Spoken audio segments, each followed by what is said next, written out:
துர்மரணம், அகால மரணம்லாம் ஏற்படுதுல்ல. ஒரு இடத்துல ஆக்சிடென்ட் ஆகி ஒருத்தர் இறந்துட்டாங்க அப்படின்னா, அந்த அவருடைய ஆன்மா வந்து அந்த இடத்துலயே இருக்குமா? இல்ல உறவினர்களை தேடி ஒரு ஒரு பாடி இருக்குன்னா, ஒரு சடலம் கிடக்குதுன்னா, அங்கே உட்காந்து அழுவணுன்ற அவசியம் கிடையாது. அவன் அழுவுறதோ, அவன் அழுவாத நம்மளை யார் பார்க்க வரான், யார் பார்க்க வரல, இதெல்லாம் கிடையாது.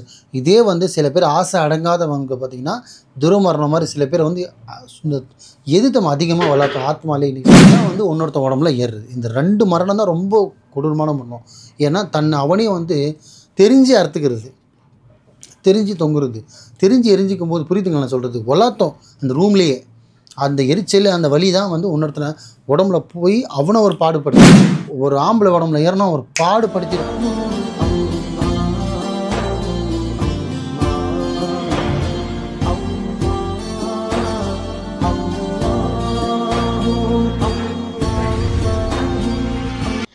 மர்ஜின் நேயர்கள் அனைவருக்கும் அன்பான வணக்கங்கள். புழல் காவாங்கரை எம்எம் டவர்ஸ்ல இருக்கக்கூடிய மாலிக் பாய் அவர்களை தான் சந்திக்க வந்திருக்கோம். வணக்கம் பாய். வணக்கம்மா பாய், இன்னைக்கான டாபிக் என்ன அப்படின்னு பாத்தீங்கன்னா, இந்த ஆவிகளை பத்தின டாபிக் தான் பாய். துர்மரணம், அகால மரணம்லாம் ஏற்படுதுல்ல. ஒரு இடத்துல ஆக்சிடென்ட் ஆகி ஒருத்தர் இறந்துட்டாங்க அப்படின்னா, அந்த அவருடைய ஆன்மா வந்து அந்த இடத்துலயே இருக்குமா? இல்ல உறவினர்களை தேடி வருமா? நீங்கள் கேட்ட விஷயம் வந்து பார்த்தீங்கன்னா, இன்றைக்கி நேரத்தில் நிறைய பேருக்கு அந்த டவுட்ஸ் இருக்குது. எனக்கே கமெண்ட்ஸும் வரும், பர்சனலாக வரவங்களாம் கேட்பாங்க. என்னென்னு பார்த்தீங்கன்னா, நார்மலாக ஒரு வீட்டிலேருந்து உயிர் பிரிதல் வந்து பார்த்திங்கன்னா நிறைய வகைகள் இருக்குது. சில பேருக்கு ஹாஸ்பிட்டலில் உயிர் பிரியும், புரியுதுங்களா? சில பேருக்கு ட்ராவலிங்கில் உயிர் பிரியும், சில பேருக்கு பார்த்திங்கன்னா வீட்டில் படுத்த படுக்கையில் உயிர் பிரியும், சில பேருக்கு ஃப்ளைட்டில் போகும்போது கூட உயிர் பிரியும், புரியுதுங்களா? அப்போது ஆக்சிடென்ட் இடத்துல விபத்து ஆகுதுன்னா சில பேர் என்ன சொல்கிறாங்க, அதுவே தப்பாக சொல்கிறாங்க. எங்கே விபத்து ஆகுதோ அங்கே தான் அந்த உயிர் பிரி. அப்போ ஃப்ளைட்டில் போகும்போது ஆக்சிடென்ட் ஆகும், உயிர் பிரிஞ்சால் ஃப்ளைட்லேயே சுற்றிக்கிட்டு இருக்குமா? அப்படிலாம் கிடையாது.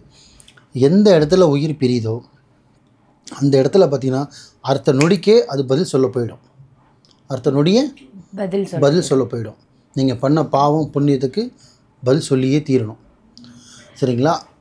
அப்போது உங்களுக்கு குறிப்பிட்ட டைம் உங்களோட மரணம் கரெக்டான டைமில் தான் முடிஞ்சிருச்சு, நல்லா ஆடி அணைஞ்சி முடிச்சிட்டிங்க, குறிப்பிட்ட ஒரு 70 வயசு 80 வயசில் வாழ்க்கையை முடிஞ்சிருச்சு அப்படின்னா உங்களுக்கு டைம் வந்துருச்சுன்னா அது வேறு. இப்போ இதில் மரணத்துலேயே நிறைய வகைகள் இருக்குது. இப்போ ஒரு விபத்து, ஆக்சிடெண்ட், இப்போ ஒரு ரோட்டில் எக்ஸாம்பிள், ஒரு ரோட்டில் போயிட்டுருக்காங்க, ஒரு 2 பேர் போகிறாங்க, ஒரு ஆக்சிடெண்ட் ஆகிடுச்சு. ஆக்சிடெண்ட் ஆனது பார்த்திங்கன்னா எக்ஸாம்பிள் ஒரு சேலம்னு வச்சிங்களேன், அந்த அவங்களுக்கு வீடு வந்து சென்னைன்னு வச்சுங்க. சேலத்தில் ஆக்சிடெண்ட் ஆச்சுன்னா அந்த சடத்தை வந்து நம்ம வீட்டுக்கு கொண்டு வந்துடுவாங்க. ஆனால் அதோட உயிரின்ற காற்று வந்து கம்பல்சரி அங்கே தான் இருக்குமான்னு கேட்டால் தவறு. கம்பல்சரி பார்த்திங்கன்னா நம்ம ஒரு ஒன்று சொல்கிறதுன்னா பாடின்னு வந்து தான் நார்மலாக சொல்லுவாங்க, எங்களில் பார்த்தீங்கன்னா ஜனாசான்னு சொல்லுவாங்க. ஜனாசா வந்து அந்த பாடின்ற விஷயத்தை வந்து வீட்டுக்கு கொண்டு வந்து உறவினர் வந்து அந்த 24 ஹவர்ஸ் 12 ஹவர்ஸ் வைக்கிறாங்கன்னும் போது அதோட நிஜமாக சொல்கிறேன், இதுதான் 100% உண்மை. அந்த நொடி, அந்த செகண்ட் பார்த்திங்கன்னா அதை அடக்கம் பண்ணுற வரையும் பார்த்திங்கன்னா அது அங்கே தான் சுற்றிக்கிட்டு இருக்கும். இதுதான் உண்மை, 100% உண்மை. நான் உணர முடியும், உணர்த்த காட்ட முடியும்னு நான் சாதிக்க சொல்ல, உணர்ந்திருக்கேன், உணரவும் முடியும். இதுதான் நிஜம். ஏன்னா அதுக்காக தான் வந்து பார்த்திங்கன்னா ஆதி காலத்தில் சொல்லுவாங்க, கல்யாண வீட்டுக்கு போகும்போது இறந்த வீட்டுக்கு போய் அவனை கடைசியாக முகத்தை பார்க்க முடியாது. அதே மாதிரி தான் சாவில் சொல்லுவாங்க, ஒருத்தர் வாழ்கிற வாழ்க்கை வந்து அவன் சாவில் தான் தெரியும்னு சொல்லுவாங்க. அந்த ஜனத்தை வச்சே சொல்லிடுவாங்க இவன் நல்லவனா கெட்டவனா. சில பேருக்கு 3 பேர் மேலே 4 பேர் மேலே வரமாட்டானுங்க. ஆனால் சில பேருக்கு ஊரில் டிராஃபிக்கே ஆகிடும். முட்டு லுசுக்கு விஐபியிலேருந்து இல்லாதப்பட்டவங்க கொண்டு வருவான், அவன் பண்ணுற அவ்வளோ நல்ல விஷயம் அங்கே அவ்வளோ. அந்த மாதிரி சாவில் தான் தெரியும். அந்த மாதிரி வந்து சாவில் வந்து பார்த்திங்கன்னா ஒரு சடலம் கிடக்குதுன்னா, ஒரு பாடி கிடக்குதுன்னா அந்த ஆத்மா அதை சுற்றி தான் வரும் குறிப்பிட்ட நாளைக்கு. எப்படி அந்த வாழ்க்கையை வந்து இந்த டைமுக்குள்ளே முடிஞ்சிருச்சு, இல்லை டைமுக்குள்ளே இவனே முடிச்சுக்கிட்டான், சூசைட் பண்ணிக்கிட்டான், தூக்கு மாட்டிக்கிட்டான், இல்லை விபத்தில் ஆக்சிடென்ட் ஆகிடுச்சு, இல்லை இவனே இறந்துட்டான் அப்படின்னும் போது அந்த டைமுக்குள்ளே இருக்கும்போது, ஆனால் இன்சிடெண்ட் வந்து பார்த்திங்கன்னா எல்லாமே இறைவனால் தான் நடக்குது. கொடுப்பவன் அவனு, எடுப்பவன் அவனை. ஆனால் அதுக்கு சில டைம் இருக்குது. ஆணவத்தில் சாவுறது வேறு, நார்மலாக சாவு வந்து மறைகிறது வேறு. அப்படி வரும்போது அந்த இடத்துலேருந்து பார்த்திங்கன்னா அந்த சடலம் எங்கே இருக்கோ அங்கே தான் வளர்த்தோம். அது நீங்கள் சென்னையில் இருந்தாலும் சரி, மதுரையில் இருந்தாலும் சரி, கன்னியாகுமரியில் இருந்தாலும் சரி, புரியுதுங்களா? அந்த மாதிரி வீட்டில் இருக்கும்போது அது வீட்டை சுற்றி தான் வரும். சில பேர் என்ன கேட்குறாங்க, என் பையன் வந்து 22 வயசு பையன் ஐயா, சடனாக இறந்துட்டான், இறந்ததுலேருந்து பார்த்திங்கன்னா என் கனவுலே வரல. எப்படி என் கனவுலே வரல. ஆனால் இது நிறைய பேர் சொல்லி நானுமே கேள்விப்பட்டிருக்கேன் பாய், கனவே வரல, எனக்கு கனவுல வரமாட்டான், எந்த ஒரு விஷயமும் சொல்ல மாட்டான் அப்படின்றாங்க. அவனுக்கு ஆசைகள், நிராத ஆசைகள் நிறைய இருந்து அவன் ஆசைகள் மனசுலேயே வச்சுக்கிட்டு அப்படி இருந்து அவன் மறைஞ்சி இருந்தானா கம்பல்சரி இந்த ஆசையை அடையிறதுக்காக சில விஷயம் சொல்ல வருவான். நான் இருக்கேன் உனக்கு, நான் இருக்கம்மா அப்படின்னு காட்டுறதுக்கு ஏதோ ஒரு சைகை மூலிமா வருவான். இருக்கிற மாதிரி நிழல் காட்டுவான், இல்லை ஒரு பெல் அடிக்கிற மாதிரியோ, இல்லை அவன் பேர் சொல்லி கூப்பிட்ற மாதிரியோ, இல்லை ஒரு ஷேடோ அவனை பார்க்குற மாதிரியோ நிறைய சிம்டம்ஸ் காட்டுவான். ஏன்னா எந்த ஒரு ஆத்மாவில் வந்து உணர்த்த முடியாது, ஜஸ்ட்டு ஒரு சிம்டம்ஸ் தான் பண்ண முடியும், தொட்டும் போகவோ தொடவும் முடியாது. ஸோ அப்படி இருக்கும்போது சிம்டம்ஸ் தான் காட்டும். அந்த வகையில் வந்து அந்த அம்மா கேட்குறாங்க, எனக்கு என் பிள்ளை வருவானா அப்படின்னு. இதே அவனுக்கு ஆயுசு முடிஞ்சிருச்சு அப்படின்னா வரவே மாட்டான். அவனுக்கு ஆசைகள் இருக்குது, ஆயுசு முடியல, அவனுக்கு டைம் இருக்குன்னா அது அங்கே தான் சுற்றி சுற்றி வரும். ஆனால் சில இது பார்த்திங்கன்னா வீடை சுத்த முடியல, வீட்டுக்கு சில வேலைப்பாடு கட்டு போட்டிருக்காங்க, சில தெய்வம் வீட்டில் வந்து பார்த்திங்கன்னா சில குலதெய்வம்னு சொல்லுவாங்க. அப்படி இருக்கும்போது மறைஞ்சவனை வந்து வீட்டில் சொந்த பிள்ளையாக இருந்தாலும் சரி, சொந்த புருஷனாக இருந்தாலும் சரி வர விடாது. பாதுகாப்புக்கு ஒரு எல்லை சாமி மாதிரி அவங்களுக்கு எல்லைக்கு ஒரு தெய்வம் இருக்கும், அது வர விடாது. இதுதான் உண்மை. அப்படிங்கும்போது அவனோட முடிஞ்சிருச்சு, அவனால் மறைஞ்சிட்டான். அதுக்கப்புறம் அவனால் நல்லது வரப்போகிறதும் இல்லை, கெட்டது வரப்போகிறதும் இல்லை. அவன் பாட்டுக்கு அவன் இருக்கணும். ஸோ எங்கே ஆக்சிடெண்ட் நடக்குதோ அந்த இடத்துலேருந்து அந்த பாடி எங்கே எடுத்துகிட்டு வருமோ அங்கே கம்பல்சரி அந்த உயிர் வரும். அது அடக்கம் பண்ணுற வரையும் சுத்தம். அடக்கம் பண்ணதுக்கப்புறம் அது குறிப்பிட்ட டைமுக்கு அப்புறம் பதில் சொல்லியே ஆகணும். அதில் தான் வந்து உங்களுக்கு மரணத்தில் சில பேர் சொல்லுவாங்களே பார்த்திங்கன்னா, நீ ஒன்றுத்துக்கும் பதில் சொல்லணும்னு. அந்த பதில் தான் அந்த பதில். இது ஷார்ட்டாக சொல்ல வருது என்னென்னா, எங்கே விபத்து நடக்குதோ அந்த இடத்துல அந்த உயிர் அங்கே வளர்த்தாது. உறவினர் எந்த ஊரில் இருந்தாலும் சரி அங்கே தான் வரும். அது இந்த ஊர் அந்த ஊர் கணக்கே கிடையாது, எந்த ஊராக இருந்தாலும் சரி. அதனால் அதுதான் சொல்கிறது. இப்போவும் சொல்கிறேன், ஒரு பாடி இருக்குன்னா, ஒரு சடலம் கிடக்குதுன்னா அங்கே உட்காந்து அழுவணுன்ற அவசியம் கிடையாது.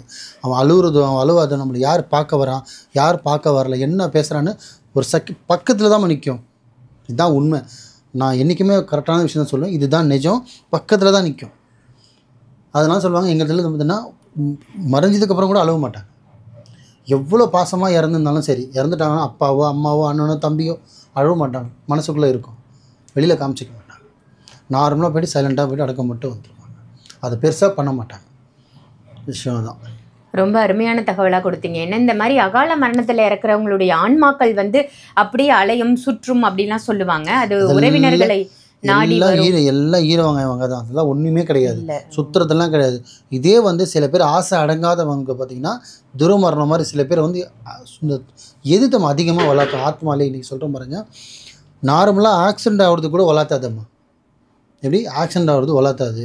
நார்மலாக வந்து பார்த்திங்கன்னா வளர்த்தோன்னு பார்த்திங்கன்னா இந்த சூசைட் பண்ணிக்கிறது, தூக்கு மாட்டிக்கிறது, ரெண்டாவது மெயினான விஷயம் எரிஞ்சிக்கிறது. ஏன்னா அது எரிஞ்சிக்கிற வழி இருக்குது பார்த்திங்கன்னா, சூசைட் பண்ணுற வழியில் பார்த்திங்கன்னா ரெண்டுமே வந்து துடிக்கிறது. பாத்திரம் போட்டு தூங்குறது, மருந்து குடிச்சு சாப்பிட்றதெல்லாம் வேறு. நல்ல விஷயத்தை கவனிச்சு பாருங்கள். சூசைட் பண்ணும்போது துடியும் துடிப்பாங்க. அதே மாதிரி தான் எரியும் போது பார்த்திங்கன்னா அங்கிட்டுக்கு இங்கிட்டு துடிப்பாங்க. அந்த துடிப்பு மறைஞ்சதுக்கப்புறமும் இருக்கும். அதுதான் வந்து இன்னொருத்த உடம்புல ஏறுறது. இந்த 2 மரணம் தான் ரொம்ப கொடூரமான மரணம். ஏன்னா தன்னை அவனே வந்து தெரிஞ்சு அறுத்துக்கிறது, தெரிஞ்சு தொங்குறது, தெரிஞ்சு எரிஞ்சிக்கும் போது புரியுதுங்களா சொல்கிறது. வளர்த்தோம் அந்த ரூம்லேயே அந்த எரிச்சல் அந்த வலி தான் வந்து இன்னொருத்தனை உடம்புல போய் அவனை ஒரு பாடுபடுத்தும். இந்த 3 மாதம் ரொம்ப மோசமானது. இது தவிர்த்து நார்மலாக உடம்பு சரியாமல் இறந்து போகிறது, ஆக்சிடென்ட்டில் இறந்து போகுது, படுத்த படிக்கையில் இறந்து போகுது, மாத்திரை போடுறது, பாய்சன் குடிச்சது, இதெல்லாம் வந்து பார்த்திங்கன்னா அந்தளவுக்கு வீரியம் அதிகமாக இருக்காது. இந்த எரியிறது, தூக்க மாட்டிக்கிறது ரெண்டும் மோசமானது. அது இந்த 2 விஷயம் பெண்கள் பண்ணியிருந்தாங்கன்னா ஒரு ஆம்பளை உடம்புல ஏறினா ஒரு பாடுபடுத்திடும். அதுதான் சொல்லுவாங்க, எரிஞ்ச வீட்டில் மட்டும் இன்னொருத்தவங்க வீடு போக மாட்டாங்க. இப்படி ஒரு வீட்டில் வந்து சூசைட் இறந்துருந்தாங்கன்னா போகலாம். ஆனால் சூசைட் ஆயிருந்தாங்கன்னா, சூசைட் பண்ணிக்கிட்டோன்னா அது எந்த வகையில் பண்ணிக்கணும்னு கேட்கணும். வீடு இப்போ மருந்து குடிச்சிட்டான் அதெல்லாம் வேறு. தூக்க மாட்டேங்கன்னா தயவு செஞ்சு போகக்கூடாது. ரெண்டாவது எரிஞ்சிருந்தால் போகவே கூடாது. அதனால் முடிஞ்ச அளவுக்கு பாதுகாப்பாக இருக்கணும். ரொம்ப ஒரு அருமையான தகவலாக கொடுத்தீங்க பாய். கண்டிப்பாக இது மக்களுக்கு பயனுள்ள தகவலாக இருக்கும். நன்றி.